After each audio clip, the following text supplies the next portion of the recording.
নমস্কার, আপনারা দেখছেন তুহিনার হেলদি রান্না। আজ আমি তৈরি করেছি কচি আমের আচার। এই আমগুলো একদমই কচি, এতে আঁটি এখনও বসেনি।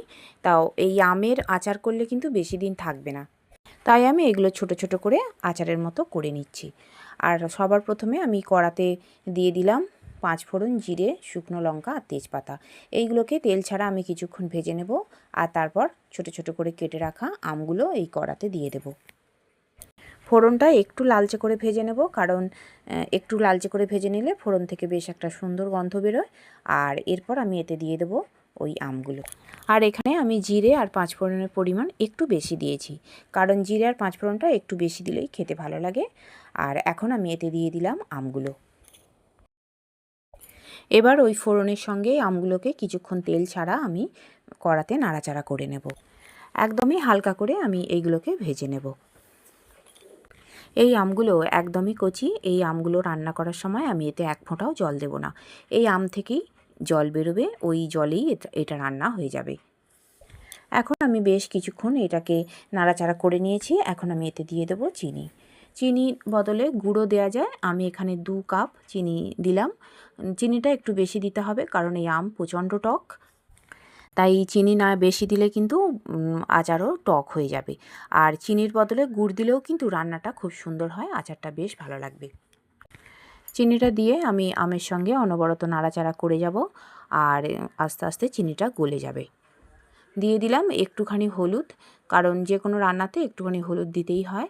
আর হলুদটা দেওয়ার পর আমি দিয়ে দিলাম একটুখানি স্বাদ অনুযায়ী লবণ। এখন নুন আর হলুদটাকে ভালো করে আমের সঙ্গে আমি নাড়াচাড়া করে নেব। যতক্ষণ না চিনিটা গলে ততক্ষণ নাড়াচাড়া করতে হবে, কারণ চিনি নিচেতে বসে যেতে পারে। আর এখন আমি অনবরত খুন্তি দিয়ে নাড়াচাড়া করে নেব। আর ধীরে ধীরে চিনিটা গলে যাবে আর আম থেকেও জল বেরিয়ে আসবে। ওই জলেই আমটা সিদ্ধ হয়ে যাবে আর চিনিটা আমের ভিতরে ভালো করে ঢুকে যাবে। এতে করে আমের ভিতরটাও কিন্তু মিষ্টি হবে।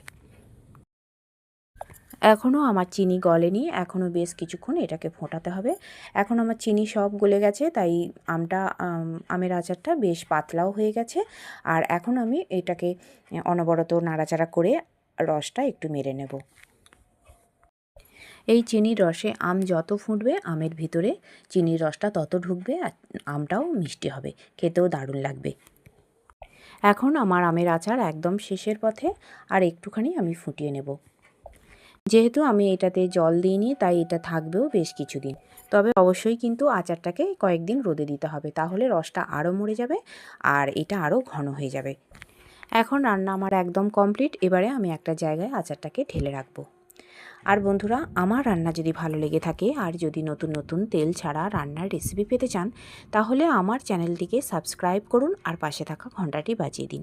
আর লাইক, শেয়ার, কমেন্ট করতে কিন্তু একদম ভুলবেন না। এখন আমি এতে দিয়ে দেবো 1.5 চামচের মতো ভাজা মশলা। আর এই ভাজা মশলা আমার আগে থেকেই তৈরি ছিল। এতে আছে 5 ফোড়ন, ধনে, জিরে, মৌরি আর শুকনো লঙ্কা গুঁড়ো করা। এই ভাজা মশলাটা দিলে আচারের টেস্ট কিন্তু দ্বিগুণ হয়ে যাবে। আর বন্ধুরা, আপনারাও বাড়িতে ঠিক এইভাবে আমের আচার তৈরি করুন। আর অবশ্যই কিন্তু সবশেষে ভাজা মশলা দিতে একদম ভুলবেন না। তৈরি হয়ে গেল আমার দুর্দান্ত স্বাদের কচি আমের আচার। আর আমার রান্নাটি দেখার জন্য সকল বন্ধুদের জানাই ধন্যবাদ। ভালো থাকবেন।